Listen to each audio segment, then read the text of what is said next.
So let's go ahead and get started. Okay. So hi everyone, thanks so much for joining us. And very quick intro, my name is Laura Kunagonis and I run all of the online boot camps, workshops, just like this one. And I'm in Irvine, California.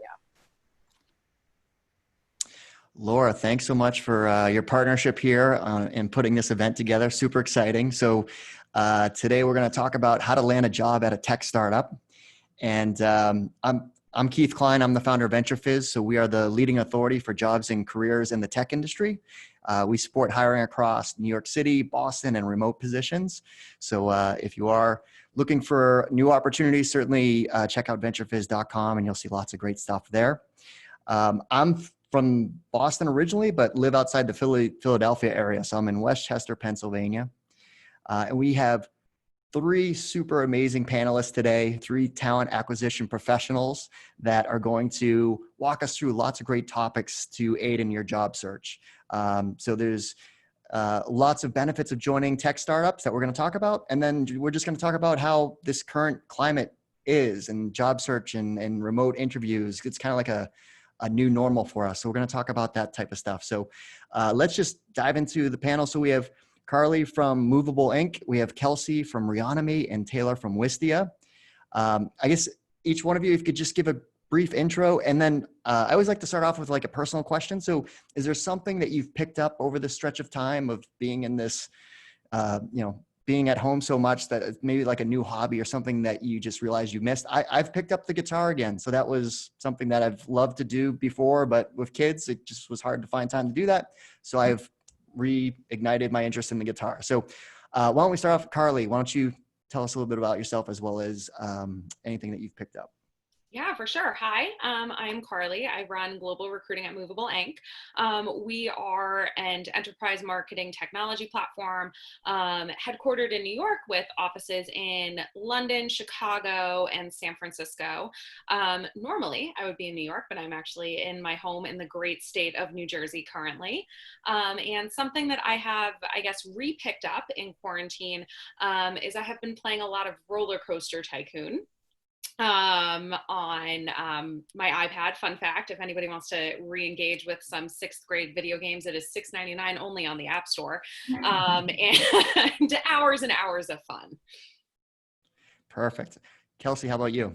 Yeah, so my name is Kelsey Heitz. I'm a senior talent acquisition partner at Reonomy. We are a commercial real estate tech platform. We provide property intelligence through machine learning technology and data and analytics on CRE across the US.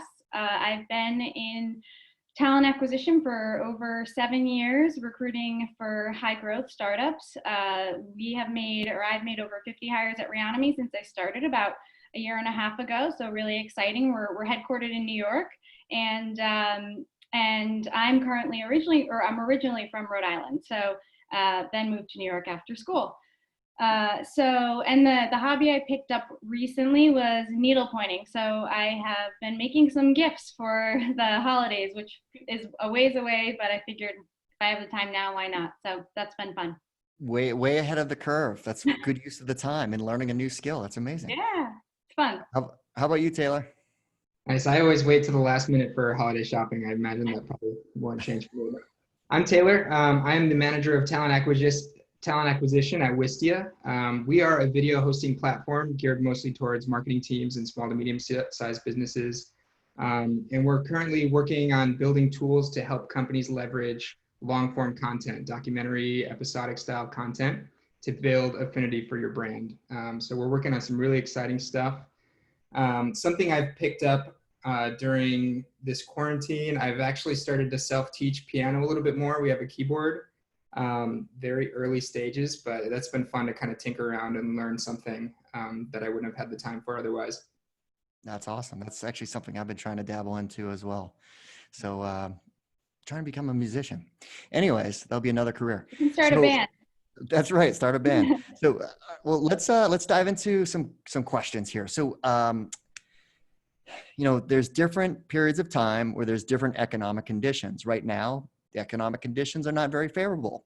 Just a couple months ago, they were very favorable. So it's just crazy how things change so drastically. But why is it a good idea for people to join a startup, and what can people expect by working at one? Let's, Kelsey, why don't you start? Yeah, so I think the biggest and most exciting part about joining a startup is just the direct impact you're going to have on the company's success, no matter, what the, economic environment is like. I can speak to the fact that, hiring over 40% of the company most recently, I've been able to see how those individuals can directly impact the business every single day across all different teams within the org, from sales to marketing to engineering. And I think it also allows you to have hands-on experience and take on more responsibility, where you can push outside of your comfort zone and grow quickly, and learn to think outside the box and creatively, and also have access to executives that you may not have access to at a very large company. So I think, no matter the times, the experience you'll get when you're at a startup, it's so invaluable to your long-term career. Yeah. Anyone else want to add in there? I'll add something that I think is really interesting about working at startups. Having worked at several startups, hired people for several startups, I think a really great part of working at these smaller and oftentimes very much flatter organizations is you have the opportunity to do what I like to call write your own ticket, right? There may not necessarily be that defined career path where you go from junior associate to senior associate in your 6 to 18 months, right? But with that said, you oftentimes have a lot of opportunities to dabble into other departments or projects that you wouldn't normally, given your function. So even just at Movable Inc., I have seen people start in sales and move into client experience and then move into product. So there's a very interesting opportunity to get a lot of different tools in your tool belt to make an impact, not only at your current organization, but in the future as well. I'd piggyback off of both, but building off of what Carly said, we live in a time where career fields are changing so quickly. And we know that there will be jobs 3 years from now that don't exist today. Often these new fields and new job titles, they often start in really innovative, nimble startup environments. And so you have an opportunity to not just kind of build your own path and learn and collaborate with different teams, but you can be on the forefront of a lot of these progressions in the career field, which is exciting. Yeah, that's so true. And it's like the thing I like to reiterate. So, I've been in the talent acquisition world for 20 years and have gone through 2 different recessions. Yet I've been the biggest advocate for startups. And the reason why is marketability. You want to make sure that you're constantly keeping yourself marketable so that regardless of what economic activity is happening out there, your skills are highly sought after. So that keeps you employable.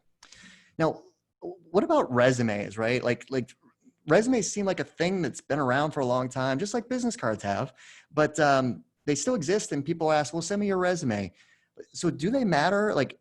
And when you read one, what are you looking for? So why don't we start off with Carly? I have a lot of feelings about resumes and cover letters. Let them out. Let them out. This is a safe space. I think for me, a lot of things with resumes and cover letters is the best thing I can say is if you're going to do it, make sure you do it well, right? If you're going to submit a cover letter, oftentimes it's not required, but if you're going to do it, make sure you have the correct company in it. Make sure that you are speaking specifically to the job ad and what you bring to the table specific to it, right? With regards to resumes, I think it's just the easiest way to apply, but what you can do, actually, trade secret, is you can go to your LinkedIn and download it as a PDF and just use that to apply, or you can apply with, how many job boards have the apply with LinkedIn button. That usually gets the job done.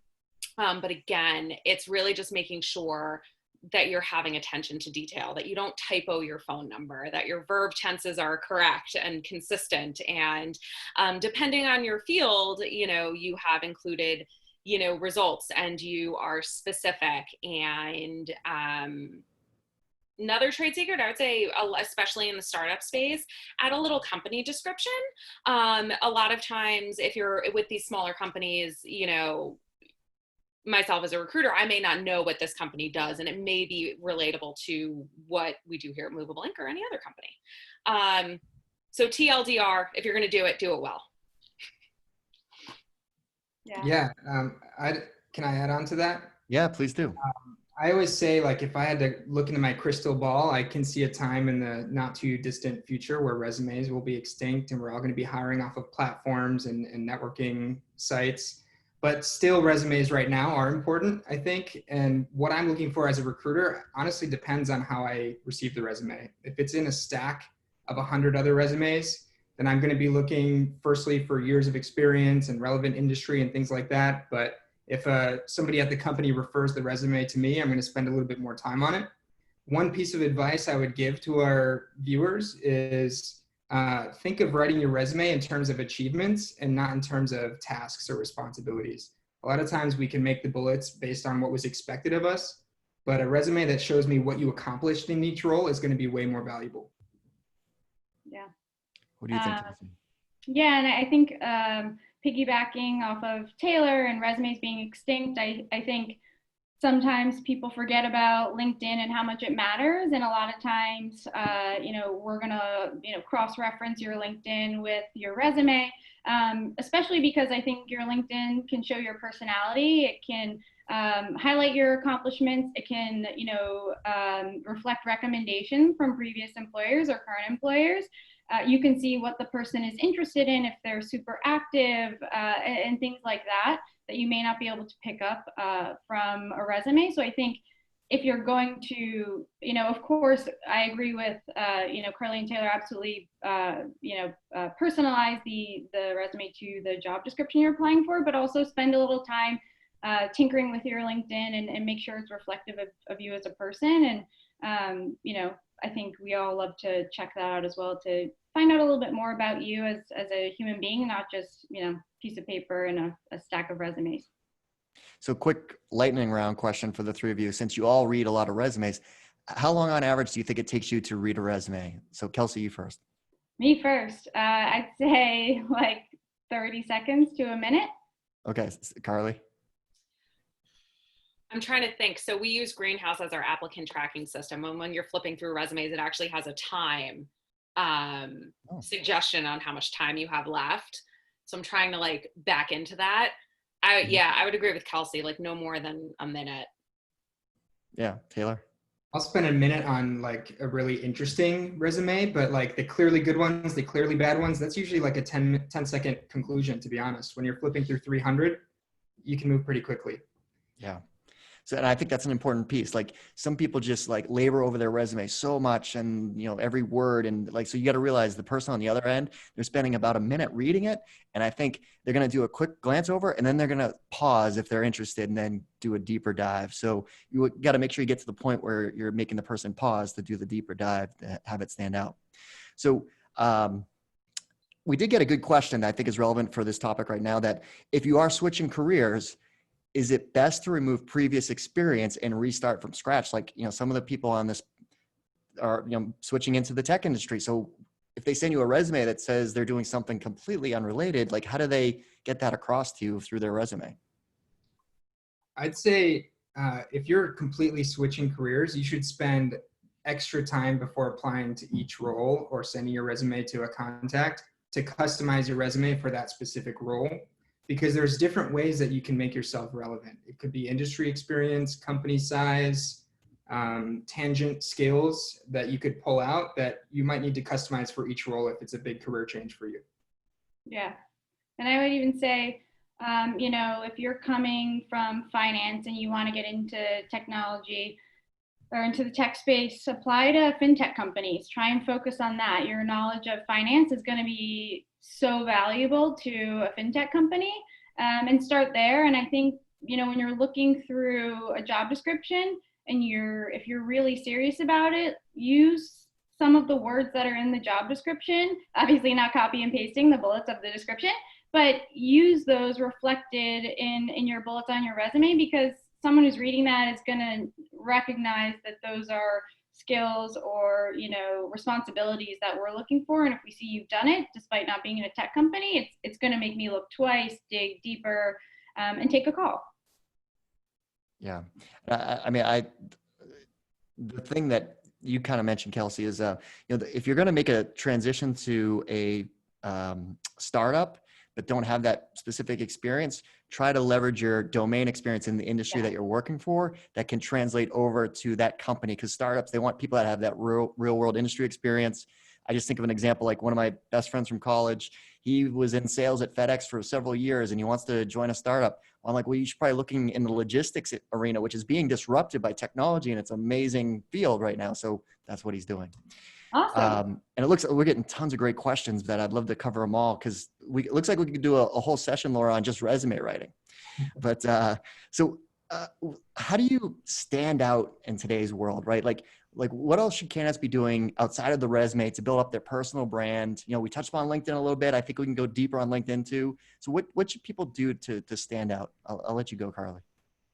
Yeah, I think that there's a lot. I have actually hired, well, not for my team, but for the organization, have hired several folks who have sent really well written and very specific messages on LinkedIn to the hiring manager, specifically here at Movable Inc., right? So another trade secret, 99% of the time, that person at the company is just going to blind forward it to recruiting. However, with that warm intro and with a really great, specifically, worded letter saying, hey, you're looking for X, Y, and Z, and I have ABC experience, this is how it overlaps. We're more likely to have those conversations. I think also now there's a lot of really great webinars like this, and we are actually working on, at Movable Inc., working on participating with a organization called Women Who Code, and they're doing a virtual summit a little bit later in June. So just check out LinkedIn, check out Meetup. There's a ton of virtual events that didn't exist before where you can make connections and chat with people and get advice and get those intros to really land jobs in these explosive and disruptive companies. What are your thoughts, Kelsey? How Yeah. should someone build their personal brand? Yeah, I think a lot of times now, when you're going to apply for a position, there's typically a box, or if you want to like add anything at the bottom or add anything to your application. I think, and this is what you add should not be your cover letter. I think if you write 1 to 2 sentences, or maybe 3 to 5 is more realistic, about why you're applying for the job, why you're interested in the role, and why you're interested in the company, and maybe 1 or 2 things that make you a good fit. Again, not a cover letter, about your whole career history and that feels generic, but really tailored to that specific role and company. We can see them right below the resumes. I always read through those, and if I read one that's really compelling or makes sense of the person's experience and how it relates to Reonomy, I also want to take that call, because, that's enticing, and their ability to connect those dots shows me that they have put a lot of time and effort, and I want to hear more. So I think, adding not necessarily a cover letter, but a specific company note, if possible, is super helpful. What do you think, Taylor? I think it starts with your search. Startups especially, we want to make sure that what you'll get out of this role and our team matches with your ambitions and your goals and your interests, right? So start by applying to companies that you really genuinely are interested in, because you're going to do so much better in those interviews just naturally. But secondly, I think it's more important than ever to be your own recruiter. Just submitting your resume is the hardest way to land a job. You have the least chances to even get seen or get an interview. And so I tell folks, especially folks earlier in their career, for every resume you submit to a company that you're interested in, find 3 people on that team on LinkedIn and shoot them a message. You'd be surprised how many folks are open to sharing their experience and offering advice.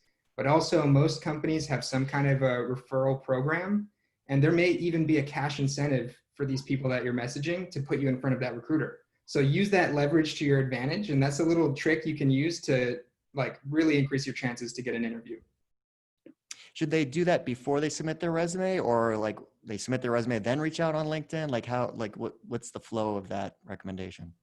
Yeah, I'd say it doesn't necessarily. I would recommend doing both at the same time. You wouldn't have to submit your resume and then wait a certain amount of time. But if you're interested in a company, the important thing is that you're messaging these folks. And actually, you don't even really have to submit your resume, really. If you're just messaging people, then they may have that incentive to put you in front of the recruiter. So, yeah. No, I mean, think about the job you want and figure out what's the logical step to get there. You know, reaching out to people at the company is a great one. You know, if you don't have that experience doing that specific job, well, you know, participate in a General Assembly course that builds those skills, or start blogging about something that shows your interest. So I interview a lot of venture capitalists, and I always ask the question, how did they get into venture capital? Which is, you don't graduate with a degree in venture capital. So, and a lot of the people just started becoming a sponge on the industry. They were following the deals, and they ultimately reached out to partners, and they got a lot of no's, but they got a few yeses, and the yeses they blew away with their knowledge and their experience of being able to find companies. So create a path to get to where you want to be, and, you know, don't be shy to reach out to people, like Taylor said. No, I thought of one more thing. Sorry, I just want to add, specifically for people who might be recently laid off or something. I think what has impressed me and what I've seen recently is people who are applying to roles at Reonomy who, like I said, were recently laid off, but they're doing things in their free time to give back to the community during, you know, the coronavirus. Those people are really standing out to me. So if you have the ability to give back to your local community during this time, and you can add that to a resume, I think that will make you stand out among a lot of other applicants, because obviously giving back is a little bit more difficult when you're working. But if I see someone, they're not just, you know, sitting at home on their couch applying to all these jobs, but I see they're actually, you know, trying to, you know, give back when they have the time to, and, you know, making time for others when they need it most. I think that's really awesome. Oh, that's a great point. All right, and we're all on Zoom. Everyone's used to being on Zoom now, right? So what tips do you have for remote interviewing over video, whether it's, you know, Google Hangouts, Zoom, whatever, you know, video platform? What do you recommend, Carly? There's a lot of tactical things you can do ahead of time. Test your internet ahead of time, test your audio. Personally, I had a Zoom mishap earlier today that thankfully gotten taken care of. So do that ahead of the call, right? The last thing you want to do is start your interview with, wait, I can't hear you.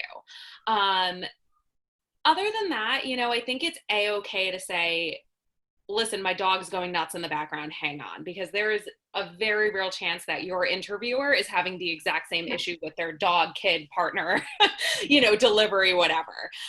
You know, life is hard. So I think just being real and upfront about that, and that's also another way to build a connection with your interviewer. Other than that, I would say absolutely the same stuff that you would normally do for an on-site interview. Look up the person beforehand, do your research on the company. And at the end of the day, I always say an interview is a two-way street, right? It's as much an interview for you as it is for us. We need to figure out if you're a good fit. You need to figure out if this is something that you want to do. So keep all of that in mind, and good luck. Taylor, what suggestions do you have? Yeah, emphasis on that last point that Carly made.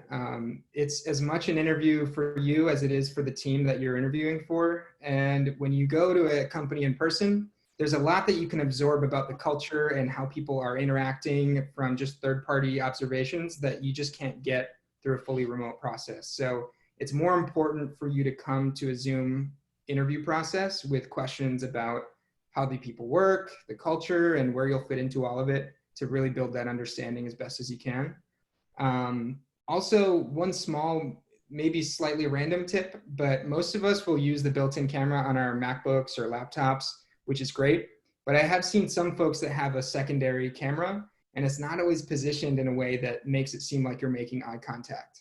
So just think about things like that. How are you appearing on this other person's screen versus you know, how you might see them on your screen. If you don't have that self-view, it can be hard sometimes.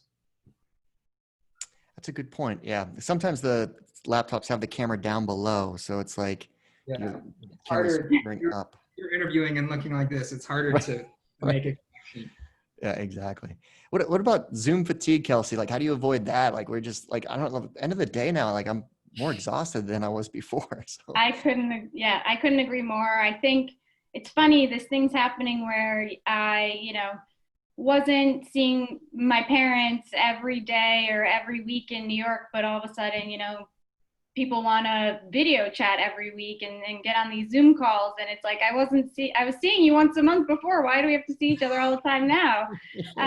So I think if you can set boundaries, so if this week you have 2 or 3 days with a lot of Zoom interviews, like set boundaries in your personal life, let people know that you're going to be on Zoom for 3 to 5 hours or so, and limit those personal Zoom calls and really set boundaries between personal and work life. And if that means you can't Zoom with your parents or your cousin or your friend or whatever, or your happy hour that week, that's okay. But I think everything's starting to mesh together, as we all know, and we were talking about before this, like the weeks just bleed into the weekend that bleeds into the next week, and it's just this funny time. So I think really just separating, your personal life, work, and interviewing. And if that means, telling someone you can't Zoom call that week or FaceTime, that's okay. And that will really help you feel less fatigued in the interview process, so you can put your best foot forward. Now, in this Zoom interview world we're living in, you can't physically go into an office anymore and get a sense of what the environment's like. So companies are hiring people through remote interviews. And as Taylor mentioned, it's a two-way street. You're interviewing the company as much as they're interviewing you. So what questions should you be asking to help you really evaluate a company in terms of their remote culture and what it's like to work there? Carly, we'll start with you. Yeah. So I don't know if a lot of companies are doing this, but I've actually told my interviewers here at Movable Inc. to, if they can, actually make their virtual background one of the office when they're interviewing. So that can give the candidate a little bit, better idea of what, the office looks like. I think in these very strange times, there's, 3 questions you can ask. You can say, what was the culture like before? How did we communicate? How did we work? What do we do to give back to the community? Then there's the, what's happening now, right? How are you maintaining your culture? How is everybody staying connected? How are you collaborating? And then I think a big question is, just because I think it's a big question mark of if we go back into the office, when that is, what that looks like. Your interviewer may not be able to answer this in an official capacity, but I think it's fair to ask, what do you think is the office or your team is going to look like in the future, right? How are you future-proofing your team's collaboration when we come out the other side of this? And I think you're going to get some really honest answers, that can not only inform the actual culture, but also what you could potentially be getting into. Who'd like to go next? I apologize. I had a Wi-Fi issue, so I missed the question that we've landed on. Yeah, I was just talking about when it's a two-way street, the candidates interviewing the company during these remote interviews. So how do you kind of evaluate a company and their remote culture by not actually physically being at the office for an in-person interview? Yeah, I would say try to avoid more open-ended questions, because a recruiter or a hiring manager is going to paint things in the most positive light possible. And hopefully their team is really great to be part of, but you can get, I think, a more satisfying or more truthful answer if you frame the question like, what are some of the challenges your team is facing right now in a remote world, and how are you overcoming them as a team? Or, what's something you would change at your company if you could? Questions like that will definitely inspire, I think, a more honest, truthful answer and give you a better insight into what it's like to work there. Yeah. What do you think, Kelsey?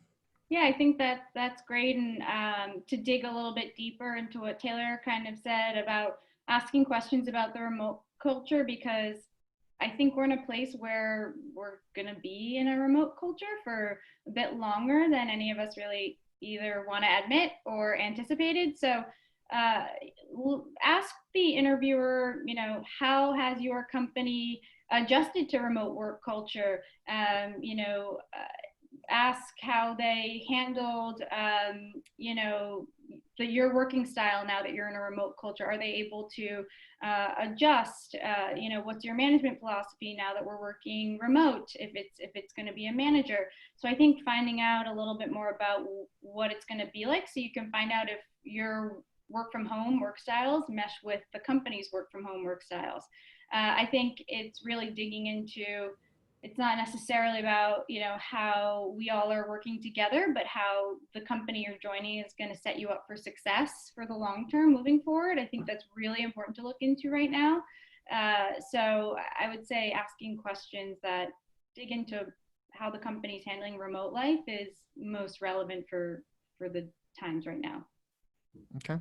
And if I can, So quickly, yeah, go ahead, Taylor. emphasize the importance of questions. Honestly, as a recruiter, I think I learn more from the questions you ask me than I do sometimes from the answers you give me. Agreed, 100%. Yeah. If I could start an interview, So what questions do you have for me, and spend 30 minutes doing that, I learn so much more than walking through a resume. Yeah. Yep. Okay, so I have the flip of that, right? The flip side of that. So at the end of an interview, when you say, do you have any questions for me? And the candidate says, no, that's like a kiss of death, right? Like that's like, you're just not showing, like, even if you don't have questions, you should probably just manufacture something to show interest. Yeah. Yeah. Absolutely. Even like, why do you like working at the company or something like that? It's, I default to asking people about themselves because, everyone likes to talk about themselves in a good way. So you can just do that. Yeah, have questions prepared. Like you just want to show that you're prepared for the interview. And if you don't have any questions, it just shows a lack of interest or a lack of preparedness. Okay, so we're going through some challenging times. So what sectors or positions are you still seeing that are in high demand? Taylor, we'll start with you. Yeah. So we are a good example. We've been so lucky to be doing really well right now and to be growing even faster than we expected. We're in video tech, so you can imagine companies like Zoom are doing really well. Companies that offer collaboration like Quip or Microsoft Teams, whatever it may be. These are solutions that are doing really well right now. So I've also, I think, heard that some e-commerce companies are excelling right now. So I think definitely tech in general is positioned much better than a lot of the economy is, but there's little pockets of tech that have just been extremely fortunate right now. So. Okay. Kelsey, what are you seeing? Yeah, I'm seeing the same thing as Taylor. I think across engineering and any sort of technical role, product, any sort of like data science or data engineering, at least that's what we're hiring for. But I think generally across the board, it's a similar type of environment where, the technical roles are going to be high in demand, which is a good thing because it means the company's growing, and then, all the other roles will start to continue to stay open as well. Okay. How about you, Carly? I would also add, anecdotally, I've heard a lot about healthcare tech and fintech hiring a lot right now, as well as security, really hiring a lot right now. If you think about, just industries that could potentially do well given the environment. I would agree with everybody else, though. I think engineering and product are going to be the first sectors to make a comeback. So, everybody on the GA track made a good choice. Yeah, no, I agree. Like, when we finally get through, the health side of what we're dealing with, the tech industry, I think, is poised to rebound faster than maybe other industries. So you've definitely, to join a tech startup is a good move, but you still want to do your own due diligence of thinking of the industry that they're aligned with and what's the, there are, like all three of the panelists mentioned, there are different companies that have pockets that are, benefiting from what's going on. And when I say benefit, I don't mean that in a, slight. It's just reality that they just are providing a solution that is supporting remote workers, like a lot of infrastructure companies. As Carly mentioned, cybersecurity is absolutely blowing up. Anything that's productivity tools that support remote work and healthcare. I mean, there's lots of industries that are still either doing well, thriving, or staying the course, maybe altering their product or positioning that to help them, do well, and regardless of what the outcome is here. Obviously sectors like travel and hospitality and, different sectors like that are probably going to take a little bit longer to rebound, but they'll get back to, doing business as normal again. So we have lots of great questions. So I think I'm going to switch over to the Q&A part, if you guys are cool with that. Anything you want to add before we do? No? Like, Kelsey, you mentioned, you seeing demand in like data science, right? Like that was not a job function, I don't know, 3-5 years ago. I don't know. Things around machine learning, right? Artificial intelligence. Like where do you see the future? Like what jobs, and maybe just future skills, doesn't have to be future titles. Where do you see skills in demand that are probably here, as well as probably going to be in major demands, 3 to 5 years or whatever, it doesn't matter, 2 years? Yeah, that's a tough question. I can't predict the future, but I think it really comes down to what the company is using. If they're using SQL or R or Python or whatever it is, I think if you're going to be applying to those sorts of roles, you want to look into what they're using. Does the job description say that you need to be proficient in Looker or something like that? I think it depends on the company and the industry that you're in. All of those functions or tools that I just mentioned may not be relevant to Carly or Taylor's companies and what they look for in their engineers or data scientists if they're hiring for them. But I think looking at a job and going from there and basing what you're gonna apply for and your skill set. But I can't answer that question predicting the future, but I think making yourself well versed in a few different functions is going to be key. Yeah, it feels like we're coming more and more in competition with computers. That's kind of a trend of discussion. And if you think like maybe 10 years ago, cybersecurity was a really hot career field, and it still is a lucrative career field, but there are certain activities in cybersecurity that are becoming more and more automated.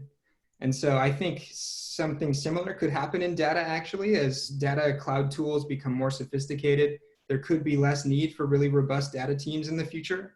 But what's really interesting is there's certain elements that we bring to the table that computers can't replicate, at least not in the near future. And that's the creative, human, soft skills that we bring. And so I encourage young students and young professionals to lean into those skills. It's a really great time for creatives.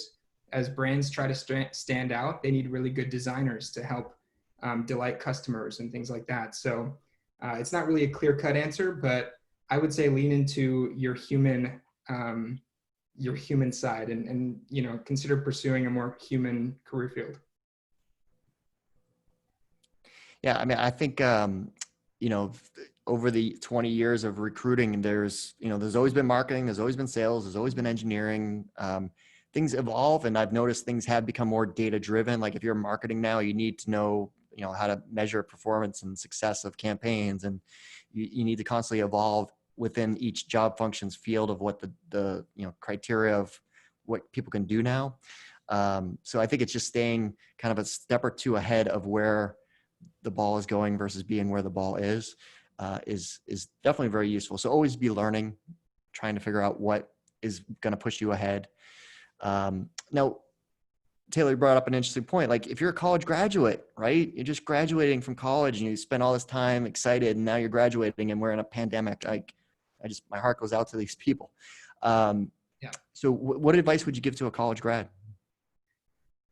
It's definitely tough. And also, millennials and Gen Z in many ways were the first generation for a number of things. The first generation who can't really get relevant career advice from our parents and grandparents, for example. And so recent graduates now, I have a whole other layer of graduating during a pandemic where, it's going to be hard to find relevant advice. But I would say be as open as possible, attend as many virtual events as you can to learn as much as you can, and message as many folks in your network as you can for leads on companies hiring or anything that you could be a fit for, because it's hard enough to stand out when you haven't really built out a resume. You're going to have to try and be opportunistic with your network wherever you can. Yeah. Anyone else want to add anything there? I think one thing I would do is now it's going to be a little bit tougher to make new connections and build new relationships. So my advice would be to leverage your existing relationships. Pick up the phone. Maybe it was your, high school, mentor, or, sports coach, or maybe you worked at a deli in the summer, or maybe it's your, counselor or professor in college that you really liked, or if you didn't, go to college, what jobs have you held that you felt really connected to your boss or a colleague, and check in on them, ask how they are, make that connection, remind them of your past relationship. If you are not a recent grad and you have 10 years of experience and you were let go and you're looking for a new job, reach out to former colleagues, leverage your network that you have as it exists, and they might introduce you to others who are going to take a call with you, because I also am seeing that people really want to help people right now. They really want to lend a hand, advice, introduce them to whoever they can. I've seen that more than ever, and it's really heartwarming to see, but definitely, absolutely leverage everyone that you know now who can vouch for your credibility and your character. And I think that'll go a really long way. That's great advice. I would also add where my mind went just about, advice I would give a a recent graduate. I graduated in 2009 in the midst of the Great Recession, with a journalism degree. Oops. Sorry, mom and dad. Right when the newspaper industry was, collapsing. And where I actually ended up is I did temp job after temp job after temp job after temp job. And there are a lot of companies that may be in the tech industry that have things that they need to get done, but may not be able to afford a full-time hire, right? So there are opportunities on a temporary or semi-permanent basis that exist out there that could allow you to build those relationships and build those connections with the desired companies that you want to build. So that's also an option to keep in mind. That's great feedback. Yeah, it's like you may not get the job you were expecting to get day one after graduation, but figure out what can be the path to get you to that job day one that you were hoping to get in a short amount of time. And that may require just doing something that you didn't want to do, or doing something part-time, like you mentioned. So that's great advice. How do you guys think about references, right? So someone posed the question, what if you have a past manager that is uncooperative in terms of giving a reference? Like, how would you handle that? And like, when you ask for references, what are you generally looking for from the candidate, or how do you check references? Carla, you were shaking your head the most. I'll let you go first. References are hard, I'll be honest. Just from a hiring perspective, they're provided by the candidate. So I would keep that in mind, right? You provide your references. So if you have a previous manager who maybe you didn't get along with, you don't have to feel compelled to provide that person. You could provide a colleague who you collaborated really well with at that prior position. For me and our philosophy at Movable Inc. with regards to checking references, it is the last step that we do before extending an offer. And it is in no way, shape, or form a gotcha. It is not, Keith said he was a 7 out of 10 on punctuality. What would you say? Why or why not? It's more around how can we make sure Keith is successful? And what do we need to know to make sure that Keith can really excel here at Movable Inc., right? So it's really just confirming all of the great things that we learned about Keith or the candidate during our interviewing process. So also, usually, in my experience, most employers won't ask for more than 3, unless it's at an executive level, in which case we may ask for significantly more. But for the average job, we can get by with, 2. Anyone else have anything to add there? Yeah, we actually don't ask for references for that reason that Carly cited. Candidates provide positive references, and so it doesn't really add that much value for the time we're taking from the reference and from our interview team. With some rare exceptions, we will call a reference if we've decided to hire somebody and we've identified maybe an area of concern and we want to set ourselves up well to make them as successful as possible. But that's honestly a rare situation. We've decided that they just don't add value to our process. So also an exception, if I know somebody you've worked with, or if hiring manager knows somebody you've worked with before, that's what we call a backdoor reference. That is super valuable to us, but it's not something that we seek. So I got a lot of questions about how quickly resumes are read and what makes you, pause or have interest in the person. So a lot of people had that question. Like, so when you're reading a resume so quickly, what is it that would make you pause and then say, yes, I want to interview this person? So the first thing that comes to mind for me is there are certain qualifications that are what I like to call non-negotiables within a role. So it could be that the person needs to have managed a team for at least 5 years, have 8 years of total experience, and they need to have worked in, B2C environment. I'm looking for those things first.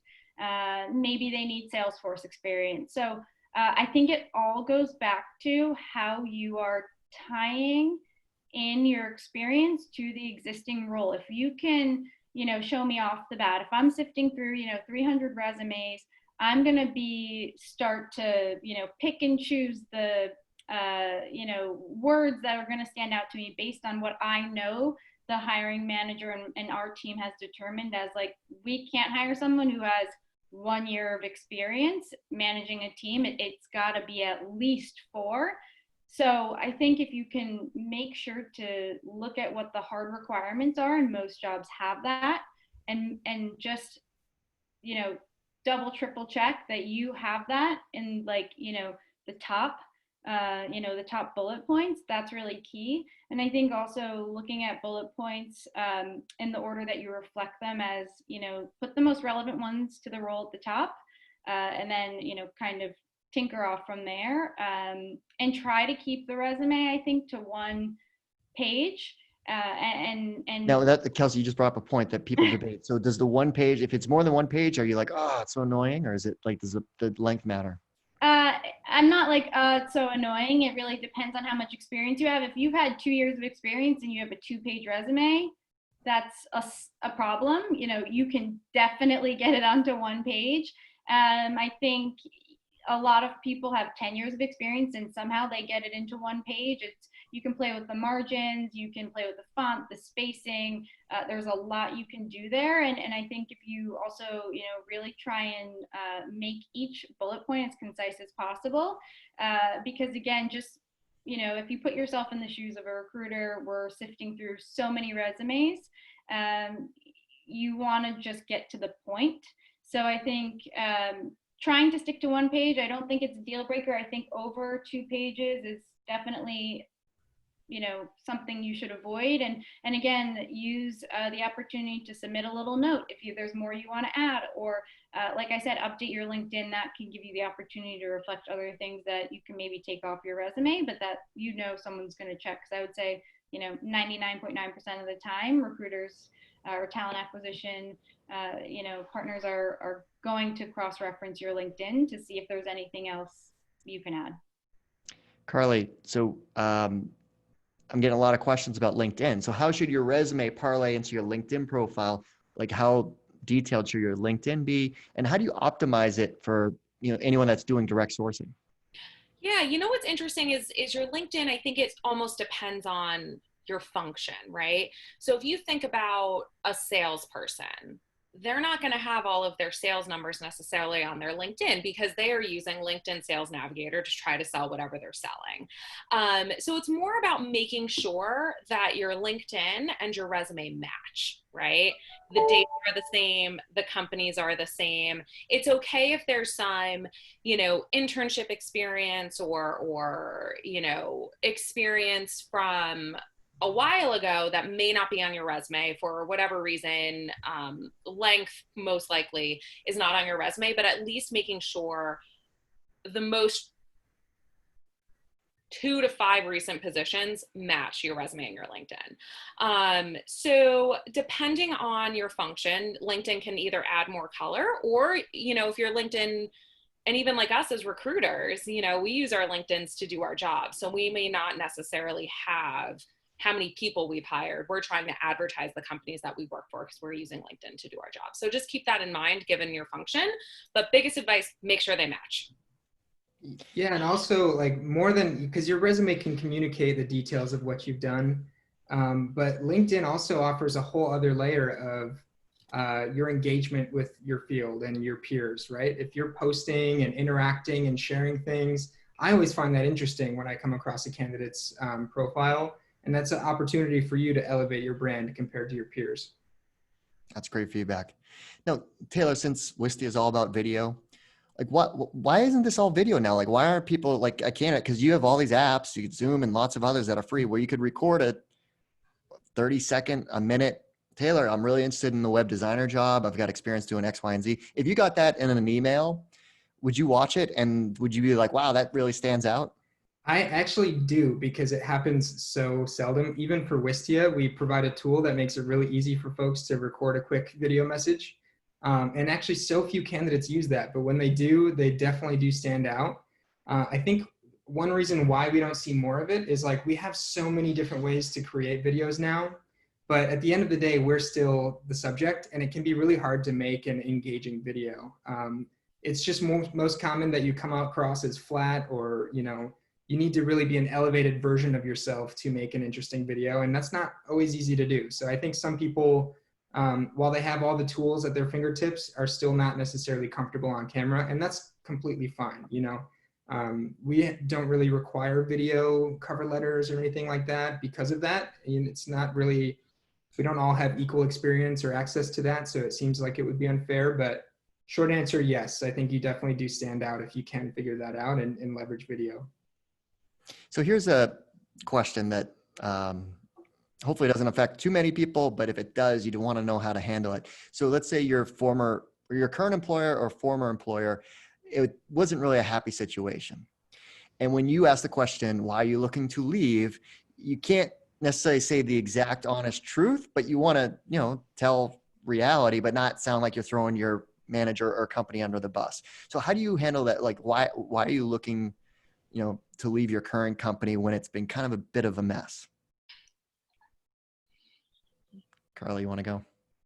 Yeah, it's interesting. I've had some people in my network who have reached out to me this week and said, should I start looking? I took the leap into this position and it's not for me, right? And my question to them is, well, why not, right? And it's understanding what specifically is making you think and feel that, identifying that, and being able to target that or not that in your search. I think it's okay to say, listen, I can't get into the details, but this role is not for me for the following objective reasons. You can say the culture isn't for me.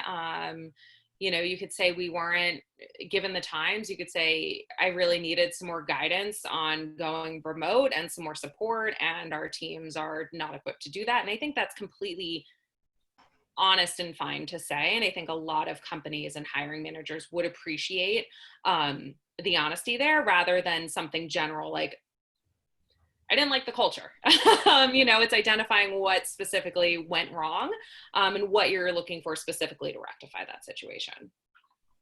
Yeah, and I think, piggybacking off of Carly, if you're, I think it's perfectly normal and okay to be honest and forthcoming, but I think just making sure that you're spinning it in a positive light and not harping on a frustration or even using the word frustrated, but saying, I'm looking for a company that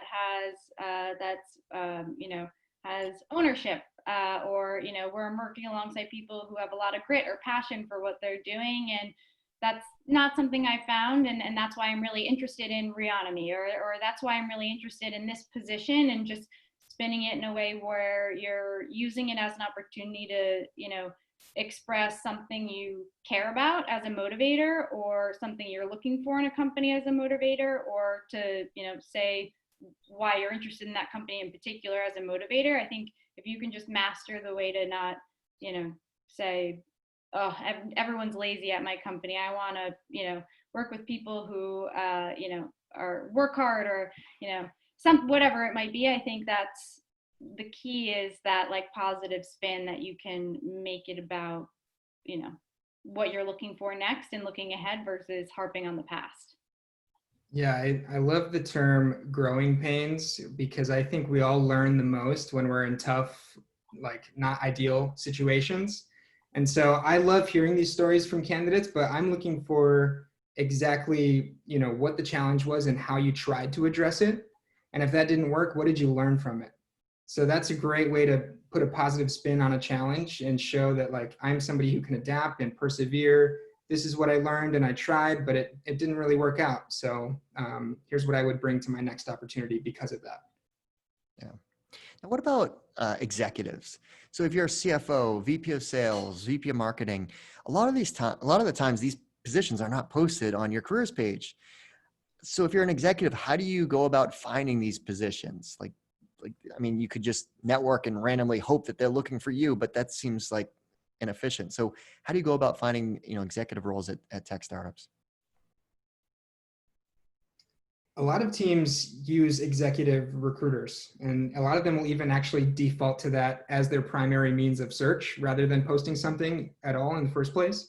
But I think executives are mostly finding roles through their network, whether it's a past investor that they know well, who is working with a new company and thinks they'd be great, or an executive recruiter who has a number of companies that they're supporting and might be able to slot you into something good. I would also say, I'm just trying to think about the past few executives that we've hired. They've actually come from our board contacts. So I would second networking and second executive search for sure. Because if it's not a board referral, it's been exec search. We have posted executive roles in the past and have had success with them. So it definitely can't hurt to look.